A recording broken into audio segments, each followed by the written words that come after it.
Exclusive this is Durga. ఆఫ్ఘనిస్తాన్లో తాలిబన్ల పాలన ప్రారంభమై 5 ఏళ్లు గడిచినప్పటికీ భారత్ మాత్రం తాలిబన్ల ప్రభుత్వాన్ని అధికారికంగా గుర్తించలేదు.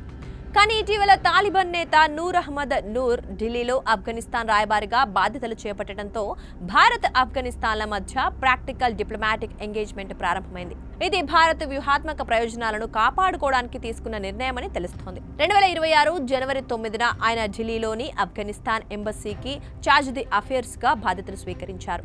నూర్ అహ్మద్ నూర్ గతంలో తాలిబాన్ విదేశాంగ మంత్రిత్వ శాఖలో సీనియర్ అధికారిగా ఉన్నారు. అంతకుముందు ఫస్ట్ పొలిటికల్ డిపార్ట్మెంట్ కు డైరెక్టర్ జనరల్ గా పనిచేశారు.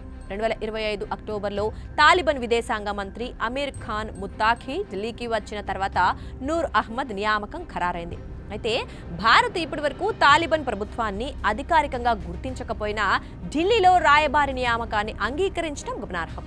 దేశంలో ముంబై, హైదరాబాద్ కాన్సులేట్లు ఇప్పటికే తాలిబాన్ నియమించిన అధికారుల ఆధీనంలోనే ఉన్నాయి. ఆయా ఎంబసీలకు మానవతా దృక్పథంతో ఆహారం, మందులు, మెడికల్ సప్లైలు వంటి సహాయం భారత్ అందిస్తోంది.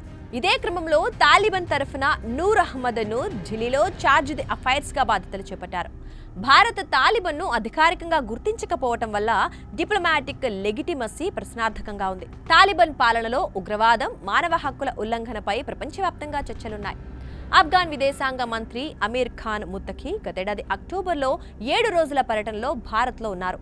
ఈ సమయంలో ఇరు దేశాల మధ్య సంబంధాలు మెరుగుపడ్డాయి.